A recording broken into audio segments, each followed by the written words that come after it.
समझ पाओगे। ठीक है, जय जोहार। मैं तो ये सोचता हूं कि भाई आप तैयार हो चुके हैं अपनी लड़ाई को जीतने के लिए, लेकिन मेरा ये भी मानना है कि जब आप इस हालात में बैठोगे कि अगर जरा सा हिलना डुलना भी चाहो तो हिल ना पाओ, तो फिर आप क्लास देखिए आपने स्कूल तो गए हो ना, बैठ जाओ यार, तुम तो जितने विद्यार्थी होते हैं उतनी तो सीट लगाई जाती है। तुम कर रहे हो यार, समझदार हो। अगर विद्यार्थी ज्यादा हो, सीट कम हो और एक दूसरे के साथ इस तरह के व्यवहार में बैठे कि एक दूसरे से बार बार परेशानी हो, तो फिर बात कहाँ समझ में आएगी। फिर मास्टर पढ़ाता रहेगा, आप लोग अपनी परेशानी में लगे रहोगे, मास्टर घंटा पूरा करके चला जाएगा, फिर पेपर आएगा तो आप लोग अच्छे से पेपर नहीं दे पाओगे, परिणाम ये होगा कि आप फेल हो जाओगे। तो इसलिए आज के बाद याद रखना, जब भी आप सभा में आओ, अरे भैया तो इस तरह से बैठो कि आप 1-2 घंटा शांति से बैठ सको। कर रहे हैं। फिर मैं धन्यवाद करता हूं बाबू जगदेव प्रसाद कुशवाहा, जननायक कपूरी ठाकुर, महामना रामस्वरूप वर्मा, चौधरी महाराज सिंह भारती, सर छोटू राम, विश्व रत्न डॉक्टर बाबा साहब अम्बेडकर, मान्यवर दीना भाना वाल्मीकि, कोतवाल धन सिंह गुर्जर और मेरे गुरु, मेरे आदर्श मान्यवर काशीराम साहब को नमन करता हूं। सम्मानित साथियों, मैं जब भोपाल से चला और मैं यहां तक पहुंचा तो मैंने देखा कि हर गांव और चौराहे पर हमारे लोग कड़ी धूप में अपने काम धाम को छोड़ के कई घंटों से हमारे स्वागत में और अपनी परेशानियां, अपनी बात बताने के लिए खड़े हुए थे। मैंने बार बार उनसे जब मैं मिला, मैंने उनका धन्यवाद किया और मैंने उनसे पूछा कि आप लोग यहां क्यों खड़े हो। उन्होंने मुझसे कहा, मैंने जब उनसे यह भी कहा कि भाई आज आपने अपना काम क्यों छोड़ा, तो उन्होंने कहा कि 364 दिन हम लोग काम करेंगे, लेकिन क्योंकि आज हमारा भाई यहां से गुजर रहा है, उसके विश्वास को मजबूत करने के लिए मध्य प्रदेश में हम लोग अपना काम छोड़ के यहां खड़े हैं। जब मैंने उनका यह अटूट विश्वास देखा तो मुझे बड़ा गौरव और गर्व प्रतीत हुआ आपकी मेहनत पे, जो भीम आर्मी आजाद समाज पार्टी और वंचित वर्ग के लोग जो यहां मेहनत कर रहे हैं, हमारे नौजवान साथी और जिम्मेदार लोग। मैंने उनसे यह भी कहा, जो मैं आपसे कह रहा हूं, कि आप कड़ी धूप में भूखे प्यासे अपने छोटे छोटे साधनों से तमाम तरह की मुसीबतें, परेशानियों को झेल के यहां जुटे हुए, इकट्ठा हुए हैं, और अगर इतना संघर्ष करने के बाद भी आप अपनी ताकत नहीं बना पाते तो अगले 5 साल आपको इंतजार करना पड़ेगा। मेरा ऐसा मानना है कि 5 साल इंतजार करने का समय अब नहीं रहा है। हमें आने वाले 2-3 महीनों में अपने आंदोलन को जमीन पे बड़े तेजी से चलाना होगा, और गांव-गांव में जिस तरह से आपने इस सभा के लिए 800-900 गांव में जाने का काम किया, उस तरह से आज मेरे द्वारा बताई गई बातों को रिकॉर्ड जो लोग कर लेंगे, मीडिया के साथी, क्योंकि वो लोकतंत्र का चौथा स्तंभ है, या जो बहुजन मीडिया के साथी रिकॉर्ड कर लेंगे, आप उन बात को नोट कर लेना और अपने जिले के एक गांव में जाके, और जो अन्य मध्य प्रदेश के साथी हैं वो अपने अपने जिलों के हर एक गांव कस्बे में जाके मेरी इन बातों को गांव-गांव तक लोगों तक पहुंचाने का काम करना। अगर आप ऐसा करने में सफल हो पाए तो मैं पूरी जिम्मेदारी से कहता हूं, आगे किसी नेता के आगे हाथ नहीं फैलाना पड़ेगा, ऐसा मेरा विश्वास है। हमारी लड़ाई जो हम लोग दूसरे लोगों पर निर्भर हैं, चाहे वो रोजगार हो, चाहे वो पढ़ाई हो, चाहे वो न्याय की प्रक्रिया हो, उन तमाम तरह की जो निर्भरता है उसको खत्म करके अपने लोगों को आत्मनिर्भर बनाने की, अपने पैरों पे खड़े होने की लड़ाई है। सम्मानित साथियों, भारत में लोकतंत्र है। लोकतंत्र में जनता के पास सबसे ज्यादा शक्ति है। अगर वो अपनी शक्ति का सही प्रयोग करे तो मेरा ऐसा मानना है कि जिन समस्याओं के लिए वो रोज सरकारी दफ्तरों के चक्कर लगाते हैं, जिन समस्याओं के लिए वो रोज मंदिर मस्जिद गुरुद्वारे में जाके प्रार्थनाएं करते हैं, भारत के लोकतंत्र में बाबा साहब अम्बेडकर के संघर्ष से, उनके त्याग बलिदान से, उनके चार बच्चों कुर्बानियों से भारतीय संविधान ने लोकतंत्र को वो शक्ति दी है कि एक गरीब, कमजोर, वंचित वर्ग का बेटा भी इस देश की सर्वोच्च कुर्सी पर जाके बैठ सकता है और उस कुर्सी के जरिए आपकी तमाम परेशानियों से आपको मुक्ति दिलाने का काम कर सकता है। सम्मानित साथियों, मैंने पिछले 10 साल मेरे दो करीबी, एक मंजीत मेहरा जो हमारे भाई मिशनरी सिंगर है, वो पिछले 10-12 साल से लगातार मुझे देखते आ रहे हैं।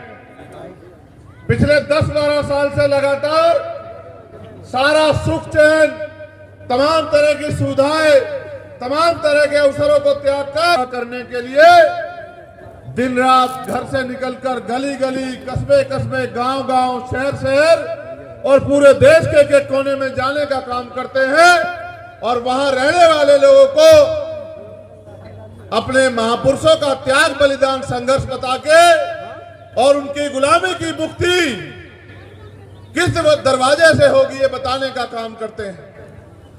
यहां मिशनरी भूमिका में मेरी छोटी बहन रानी बोध है, रुपेश कैन है, नीरज चंचोरिया है, विनोद अंबेडकर है।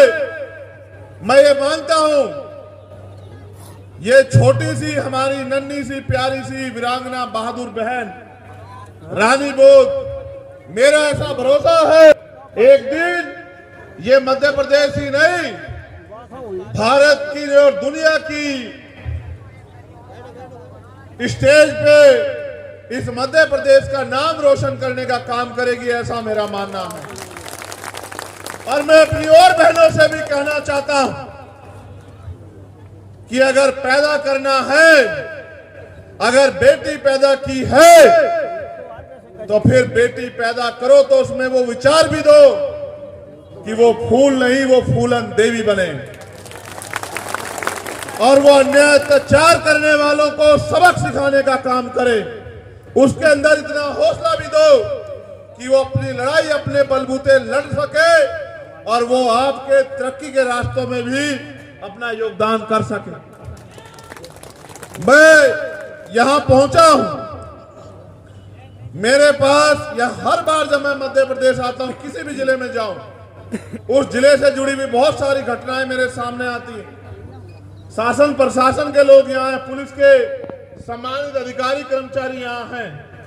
मेरा उनसे कहना कि मैं सारी एप्लीकेशन अपने सम्मानित जिलाध्यक्ष जी को देके जाऊंगा। आपसे मेरा आग्रह रहेगा कि आप इन सभी अन्याय अत्याचार की घटनाओं में कार्रवाई करने का काम करेंगे। ये दरखास्त मेरी इसलिए है आपसे क्योंकि भारतीय संविधान के जरिए जो कुर्सी आपको मिली है ये गरीब कमजोर लोगों को न्याय दिलाने के लिए मिली है, ये होने वाले अन्याय पे कार्रवाई करने के लिए मिली है। ये कुर्सी आपको उनके साथ हुए अन्याय को पहले रोकने कि अन्याय ना हो, और अगर अन्याय हो जाता है तो अपराधी को सजा दिलाने के लिए मिली है। क्योंकि जिस तरह ये समाज एक एक पैसा जोड़ के मुझे और हमारे लोगों को अपने पैरों पे खड़ा करने का काम कर रहा है, उसी तरह इनके पैसे से जो ये टैक्स देते हैं उसी पैसे से आपको तनख्वाह मिलती है। इसलिए मेरा आपसे अनुरोध है कि किसी सरकार ने आपको नौकरी नहीं दी है, आप संविधान के अनुसार कार्य किया करो। क्योंकि अगर आप संविधान के अनुसार कार्य नहीं करोगे तो मेरा ऐसा मानना है, क्योंकि हम यहां बड़ी मेहनत कर रहे हैं और चूंकि हमारे लोगों ने अब ये ठान लिया है कि वो अपनी गुलामी बेबसी की बेड़ियों को काट के अपना राज मध्य प्रदेश में स्थापित करेंगे। क्योंकि 90% आबादी मध्य प्रदेश में दलित, पिछड़े, आदिवासी और अल्पसंख्यक समाज की है, तो उनकी समझ में भी आ गया है कि अब निकम्मे, निठल्ले और झूठे वादे करने वाले नेताओं के चक्कर में वो लोग नहीं आएंगे, और काम करने वाले गरीब के बेटे और मेहनती Azad Samaj party, Bhim army, OBC महासभा और तमाम वो बहुजन संगठन जो कुछ करके दिखाना चाहते हैं उनके लोगों को मदद कराने का काम करेंगे, उनके हाथों को मजबूत करने का काम करेंगे। तो आपको भी मेरा ऐसा मानना है कि शासन प्रशासन के लोग बहुत पहले हवा को भाप लेते हैं।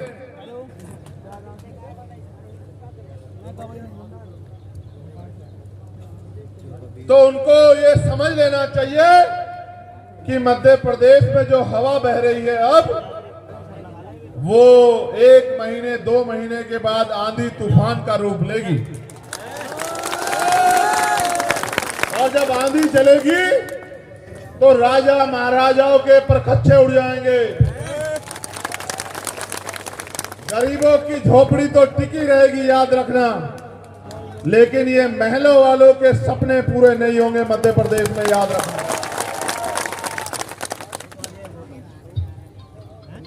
ये बरखेड़ी के ग्राम वासियों की एप्लीकेशन है।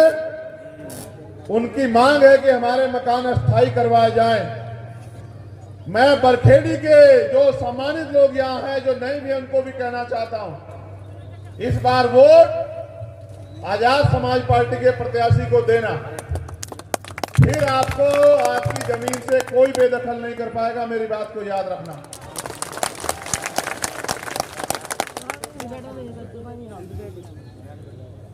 ये हमारे साथियों ने लिख के दिया, मैं इसको कभी पढ़ता नहीं है, लेकिन इशारे पे, सरकार के इशारे पे, ताकतवर लोगों के इशारे पे किस तरह से मेरे भाइयों का अपमान किया गया, उनके साथ जुल्म ज्यादती की गई।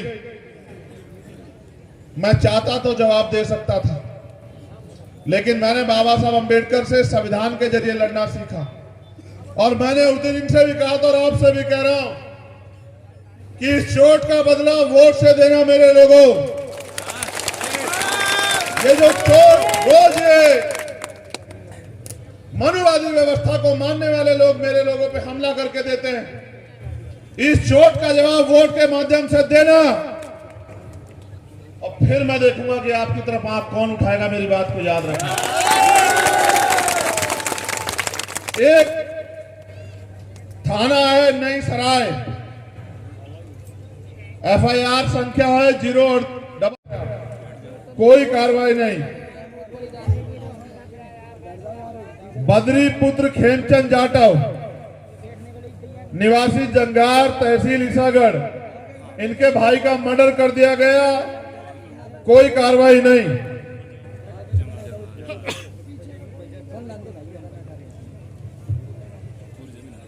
बटरू जाटव, सनो पैमा जाटव,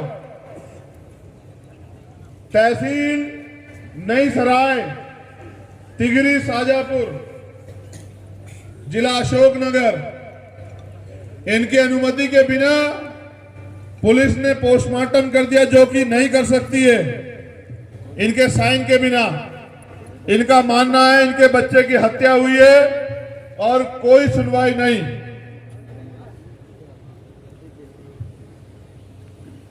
पिंटू दागी पुत्र महेंद्र सिंह दागी, निवासी त्रिलोकपुरी, जिला अशोकनगर, एक एसआई साहब हैं, नाम नहीं लेता क्योंकि पुलिस के सब लोग बुरे नहीं हैं। आप जानते होंगे तिवारी जी हैं कोई, वो जबरन इनसे पैसे की वसूली करना चाहते थे, उसने सुसाइड कर लिया। कोई कार्रवाई नहीं, जबकि वो अपने हाथ पे लिख के गया जो अन्याय उसके साथ हुआ। और कहते हैं कि मृतक का जो लास्ट स्टेटमेंट होता है वो बहुत होता है, उसके बाद किसी दूसरे गवाह की जरूरत नहीं होती। लेकिन यहां गवाह होने के बावजूद भी कोई कार्रवाई नहीं। ग्राम चक चरोल के गांव वासियों की ये एप्लीकेशन है कि सरकार जबरन जो है कोऑपरेटिव सोसाइटी लिमिटेड की भूमि का सर्वे करा दिया, लोगों से नहीं पूछा, और लोग बेघर होने वाले हैं। हमसे लड़ाई की उम्मीद कर रहे हैं कि हम उनकी मदद कराएं। और कई जमीनों के मसले हैं। मेरा आपको ये कहना है, मेरी बात पे गौर करो सम्मानित साथियों। अब होती है बात की शुरुआत। मैंने हर सभा में मैं इस बात को कहता हूं कि 14 अगस्त 1947 हम भारत में गुलाम थे, 2म दर्जे के। 15 अगस्त 1947 को देश आजाद हुआ। देश आजाद हुआ, लेकिन हम आजाद नहीं हुए।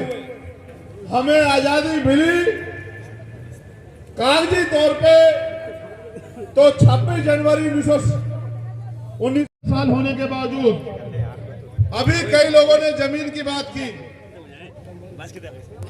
आजादी से पहले हमारे लोगों पे जमीन रखने का हक उन्हें नहीं था, बड़े पैमाने पे नौकरी करने का, बिजनेस। और जिनको, क्योंकि 14 अगस्त को जो गरीब था वो 15 अगस्त को भी गरीब था। संविधान के जरिए अंतिम व्यक्ति को भी रोटी, कपड़ा, मकान की गारंटी संविधान ने दी, और सरकारों की जिम्मेदारी बनी कि वो इसको लागू कराने का काम करें। जिनके पास जमीनें नहीं थी उनको जमीनें देने का काम करें। जिनके पास रोजगार नहीं था उनको रोजगार देने का काम करें। जिनको पढ़ने के लिए अवसर नहीं थे उनको पढ़ने के लिए अवसर देने का काम करें। बड़े पैमाने पे सरकारी आंकड़ा कहता है कि, लेकिन सरकार ने उनको जमीन नहीं दी। जो थोड़े बहुत हमारे लोग शासन प्रशासन सरकारों में आए, उन्होंने इस योजना को लागू कराने का काम किया। आज जो जमीनें पट्टों के रूप में हमें मिली है, सरकार उनको छीनने का काम कर रही है। अगर हमें अपने अधिकारों को सुरक्षित रखना है तो राजनीतिक शक्ति का निर्माण हमें अपने लिए करना होगा। बाबा साहब अम्बेडकर ने जब वोट का अधिकार दिलाया तो उन्होंने कहा कि आज मैंने रानी का पेट चीर दिया है। आज के बाद राजा बैलेट बॉक्स से तैयार होगा, आपकी वोट से तैयार होगा। उनको यह विश्वास था कि हमारे लोग पढ़ लिख के अपनी वोट का सही प्रयोग करेंगे और एकजुटता बना के अपनी वोट को अपने लोगों को देने का काम करेंगे। जब वो अपनी वोट को अपने लोगों को देने का काम करेंगे, फिर हमारे लोग शासन सत्ता सरकार में बैठ के अपने लोगों के अधिकारों को जो संविधान में मैं दे के जा रहा हूं उनको लागू कराने का काम करेंगे। और समय परिस्थिति के हिसाब से नए नए अवसर जो है अपने लोगों को देने का काम करेंगे। लेकिन जब हमारी शक्ति नहीं बनी तो हमें अधिकार कैसे मिलेंगे, हमारे अधिकार सुरक्षित कैसे रहेंगे।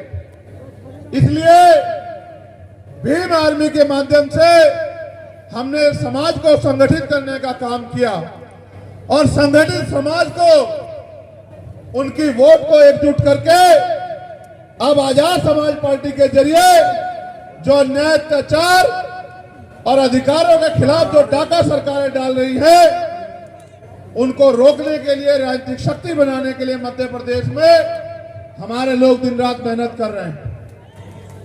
मेरा ऐसा मानना है कि आने वाले 2023 के चुनाव में आजाद समाज पार्टी और उनके सहयोगी दल वो राजनीतिक शक्ति बना के जो आज तक नहीं हुआ गांव में जाके बताने का काम करे।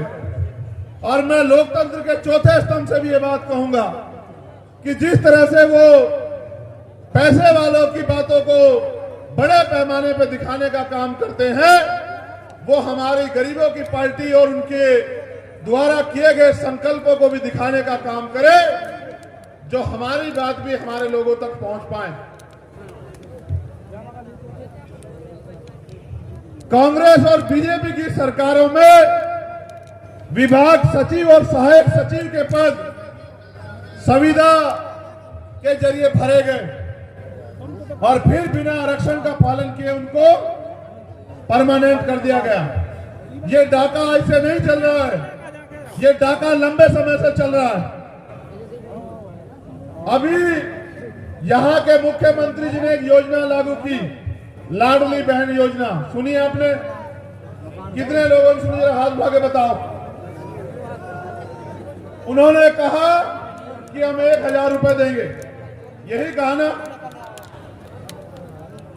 लाडली योजना बिल्कुल वैसी योजना है जैसे किसान सम्मान निधि योजना थी। अभी तो इनको वोट चाहिए, पहले ये आपके वोटों को पैसे देके खरीदते थे। भीम आर्मी और हमारे लोगों के संघर्ष की वजह से अब इनकी हिम्मत नहीं कि ये पैसा बांट के वोट खरीद लें, इसलिए इन्होंने दूसरा तरीका ढूंढा। आज ये पात्र नहीं देख रहे, आज ये 1000 रुपए देने का काम कर रहे हैं। कल ये करेंगे क्या? मेरी बात पे गौर रखना। कल ये आपको नोटिस भेजेंगे घर में, याद रखना मेरी बात को। जैसे किसान सम्मान निधि का पैसा वापस लिया इन्होंने कि आप पात्र नहीं हो, पैसा वापस करो। ये आपकी चुनाव के बाद 2-4 महीने देके और आपकी वोट को ठग के फिर उस पैसे को वापस लेने का, आपसे लूटने का काम करेंगे। और अगर आप वो पैसा वापस नहीं करोगे तो आपको जेल भेजने का काम यही निकम्मी सरकार करेगी। मेरी बात को याद रखना। ये आपकी वोट की खातिर आपको पैसों में खरीदना चाहते हैं। अगर ये 1000 रुपए लाडली बहना योजना में देंगे और कांग्रेस के लोग 1500 देंगे, मैं वादा करता हूं कि हम अपनी बहनों को, मां को घर में हर महीने 10,000 रुपए का रोजगार देंगे। क्योंकि इनकी देने की नियत नहीं, ये हमारे लोगों की वोट को लूटना चाहते हैं। इसलिए इनके मन में कोई सच्ची तमन्ना नहीं कि हमारी माएं बहनें ताकतवर हो जाएं। ये तो हमारी वोट को लूटना चाहते हैं, इसलिए कर रहे हैं इन पैसों की बात। दूसरा, रोजगार सहायक, उसकी तनख्वाह 9,000 रुपए। सफाई कर्मचारी, जिसकी वजह से मध्य प्रदेश के इंदौर, उज्जैन जैसे सिटी क्लीन होते हैं, उनकी तनख्वाह 5,000, 7,000, 9,000, 11,000 रुपए। आंगनबाड़ी, आशा, सहायिका, इनकी तनख्वाह ना के बराबर। मैं आपसे वादा करता हूं कि अगर जब हमें अवसर मिलेगा, हमारी सरकार बनेगी, इनको सरकारी कर्मचारियों के बराबर मुख्य वेतन देने का काम हम लोग करेंगे, मूल वेतन। मेरी इस बात को आप गांव तक पहुंचाने का काम करना। ये गैस सिलेंडर कितने का कहा मुख्यमंत्री जी देंगे? कितने का कहा?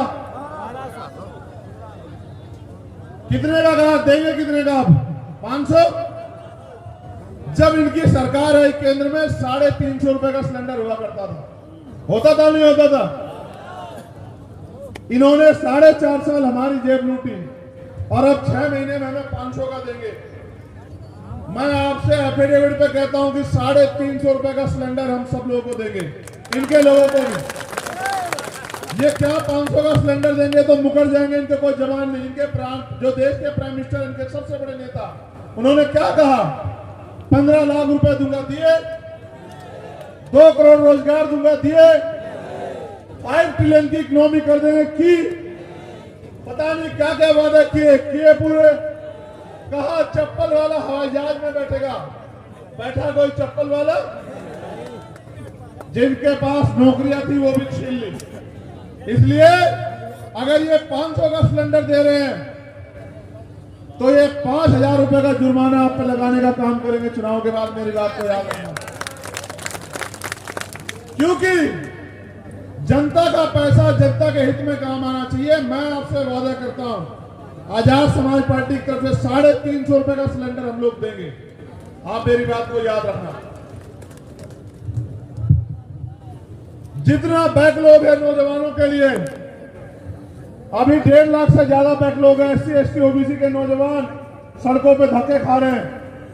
मैं आपसे वादा कर रहा हूं कि पहली मीटिंग में कैबिनेट की हम लोग 1.5 लाख बैकलॉग को जो है आरक्षण के अनुरूप भरने का काम करेंगे। मेरा वादा आप लोगों से। और 10 लाख सरकारी, प्राइवेट या उद्योग में रोजगार नौजवान लोगों को, बहनों और भाइयों को हम लोग हर साल देने का काम करेंगे। और मैं वो कहता हूं जो हम लोग कर सकते हैं। हवाई में प्राइम मिनिस्टर की तरह 2 करोड़ नहीं कहूंगा। मध्य प्रदेश के 10 लाख नौजवानों को सरकारी, प्राइवेट और व्यापार उद्योग में लगभग 10 लाख रोजगार हम लोग हर साल देने का काम करेंगे। ठीक है? एक जो सबसे बड़ा काम, ये पूंजीपतियों के मित्र कभी नहीं कर सकते। मैं आपसे कह रहा हूं कि मध्य प्रदेश में जितने टोल हैं, जब वो नेताओं के लिए फ्री हैं, अधिकारी कर्मचारियों के लिए फ्री हैं, तो वो पूरे मध्य प्रदेश के हर एक व्यक्ति के लिए फ्री हम लोग करने का काम करेंगे। ये इस बात को आप नोट बना लो कि जितने टोल हैं वो सारे हम लोग फ्री करने का काम करेंगे। किसी की जेब नहीं कटेगी कि अगर आपके पास फास्टैग नहीं है तो दुगने पैसे दो। ये पूंजीपतियों के हितैषी ये नहीं करेंगे, ये आपके लोग करेंगे। ठीक है? सरकार बनने पे, मीडिया के लोग सुन लो इस बात को, सरकार बनने पे व्यापम घोटाले की जांच होगी और व्यापम घोटाले से जुड़े सब लोग, उनको जेल भेजा जाएगा। नींद हराम हो जाएगी नेताओं की। बहुत नेता शामिल है उसमें, याद रखना मेरी बात। ये सारे इकट्ठे हो जाएंगे, समझ रहे हो? और अभी तक जितनी भर्तियां हुई है पिछले 10 साल में, जिन भर्तियों में धांधलियां हुई है, उन सब की जांच कराई जाएगी। और उनकी जांच करा के जिस भर्ती में धांधली हुई है, धांधली करने वाले को जेल भेजने का, उसकी संपत्ति जब्त करने का और उन भर्तियों में पुणे नौजवानों को रोजगार देने का काम हम लोग करेंगे। अभी मुख्यमंत्री जी ने परशुराम जयंती पे घोषणा की कि वो ब्राह्मण कल्याण बोर्ड बनाएंगे। यही की ना? मैंने आपसे बार बार कहा कि साहब कहते थे कि अगर फूल वालों को वोट दोगे तो वो ताकतवर होंगे, वो ताकतवर होंगे तो अपने लोगों के लिए काम करेंगे। पंजे वालों को वोट दोगे तो वो ताकतवर होंगे, वो ताकतवर होंगे तो अपने लोगों के लिए काम करेंगे। ये घोषणा इस बात का स्पष्टीकरण देती है कि सरकार किसकी है। ये बीजेपी की सरकार चंद पूंजीपति और ऊंची जातियों के लोगों की सरकार है। ये गरीबों की, दलित, पिछड़े, आदिवासियों और अल्पसंख्यक लोगों की सरकार नहीं है। ये इनकी सरकारें बनाए। ये ब्राह्मण कल्याण बोर्ड बनाएंगे, हम आदिवासी कल्याण बोर्ड बनाएंगे मध्य प्रदेश में। और जो संविधान का मूल उद्देश्य था, मूल भावना थी जो 5वीं अनुसूची कहती है कि जल जंगल जमीन पर आदिवासियों का हक अधिकार होना चाहिए, तो मैं वादा करता हूं कि इस आयोग में, उस बोर्ड में सारे कर्मचारी आदिवासी समाज के होंगे, जिससे कि उस बोर्ड के जरिए आदिवासी समाज का भला हो। और जिन अधिकारियों द्वारा SC ST और माइनॉरिटी के कर्मचारियों का मानसिक उत्पीड़न किया जा रहा है, बहुत सारे कर्मचारी मुझे ट्विटर पे पत्र के जरिए संदेश भेजते हैं, मैंने बहुत सारा डाटा इकट्ठा किया है। उन अधिकारियों से भी मैं कहूंगा कि वो सत्ता के नशे से बाहर आए। ये सत्ता ज्यादा दिन आपको नहीं बचाएगी, नहीं रहेगी ज्यादा दिन। जिस अहंकार में हो, जिस घमंड में हो, ये घमंड टूट जाएगा। जैसे गुना जिले में धर्मेंद्र सोनी नाम के एक शिक्षक को उसका इतना मानसिक उत्पीड़न किया गया कि उन्होंने सुसाइड कर लिया। मैं आपसे कह रहा हूं, ऐसे सभी अधिकारी कर्मचारियों को जांच करा के उनको जेल भेजने का काम जो है वो हमारी सरकार करेगी। ये तो मेरी चंद घोषणाएं हैं। मैंने आपसे 12 फरवरी को भोपाल में कहा था, जब आपकी संख्या के आगे तमाम राजनीतिक दलों को कोरोना से भी खतरनाक बुखार हुआ था, अगर आपने देखा हो, मैंने आपको उस दिन कहा था कि जो आपकी मांगे हैं उन मांगों का घोषणा पत्र बना के आप मुझे दे दो और उनको एफिडेविट के तौर पे मुझसे ले लो। जो आपकी मांगे हैं, क्योंकि सत्ता में बहुत शक्ति है, जो मांगे आपकी है उनको पूरी कराने का एफिडेविट घोषणा हम लोग करना चाहते हैं। जब आप दूसरे लोगों को बना सकते हैं, जब आपकी वोट से दूसरे लोग बन सकते हैं, तो आपके लोग भी बन सकते हैं, क्योंकि वोट आपका है। यहाँ के पिछड़े वर्ग के लोग, उनको 54% आबादी के बाद 14% आरक्षण मिलता है, उनमें भी बड़ी चेतना पैदा हुई है। वो भी चाहते हैं कि इस लड़ाई को लड़ा जाए, वो भी कंधे से कंधा मिला के आपके साथ खड़े हैं। मैं आपसे कहना चाहता हूं कि 54% आबादी को 54% आरक्षण देने का काम संख्या के आधार पर आजाद समाज पार्टी करेगी। यहाँ अशोकनगर वासियों को भी भाई राजकुमार जाटव, जिन्होंने अपनी ड्यूटी पे वो निभाते हुए अपने प्राणों का बलिदान किया, उन्होंने कुछ नहीं किया। आप कब तक ठगे जाते रहोगे मेरी बहनों, मेरी माओ? अरे बैठ जाओ नौजवान भाइयों, कहते हमने ठेका नहीं ले रखा। जब उन्होंने आपका ठेका नहीं ले रखा तो आप उनका क्यों ठेका लेते हो? अगर आप उनका ठेका लेना बंद कर दो तो मैं पूरी जिम्मेदारी से कह रहा हूं कि मध्य प्रदेश में एक नया सूर्य निकलेगा 2023 में। एक ऐसा सूर्य और स्वाभिमान सम्मान के साथ जीने का जो है वो उनको ताकत देने काम करोगे नहीं करोगे बताओ? तो आओ मेरे साथ, हम संविधान की प्रस्तावना पढ़ के संकल्प लेंगे। आप भी खड़े हो जाओ और हम लोग संविधान की प्रस्तावना पढ़ेंगे। वो करवाया हुआ तो पीछे हो जाओ, बहनों को भी देखने दो, वो लोग खड़ी हुए नहीं हुए, पीछे हो जाओ। ऐसे करो, हाथ ऐसे। और बटन कैसे दबाना है? ऐसे। पहले राज लेने के लिए तलवार भाले चलते थे। चलो अच्छा, शुरू हो जाओ। हम भारत के लोग भारत को एक संपूर्ण प्रभुत्व संपन्न समाजवादी पंथ निरपेक्ष लोकतंत्रात्मक गणराज्य बनाने के लिए तथा उसके समस्त नागरिकों को सामाजिक, आर्थिक और राजनीतिक न्याय, विचार, अभिव्यक्ति, विश्वास, धर्म और उपासना की स्वतंत्रता, प्रतिष्ठा और अवसर की समता प्राप्त कराने के लिए तथा उन सब में व्यक्ति की गरिमा और राष्ट्र की एकता और अखंडता सुनिश्चित करने वाली बंधुता बढ़ाने के लिए दृढ़ संकल्प होकर अपनी संविधान सभा में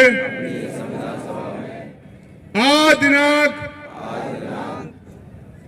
25 अप्रैल 2023 को आप ऐसे की बजाय ऐसे करने का काम करेंगे। हम अपने महापुरुषों के सपनों का राज लाने का काम करेंगे। बहुत बहुत धन्यवाद। जय भीम, जय भारत, जय मंडल, जय जोहर, जय संविधान। आवाज दो, आवाज दो, आवाज दो। बहुत बहुत धन्यवाद। जय भीम, जय भारत, जय मंडल, जय जोहर, जय संविधान। और यहाँ उपस्थित हर एक भाई बहन, माँ, बेटी, बच्ची और बुजुर्गों को दोनों हाथ जोड़कर जय भीम करता हूँ।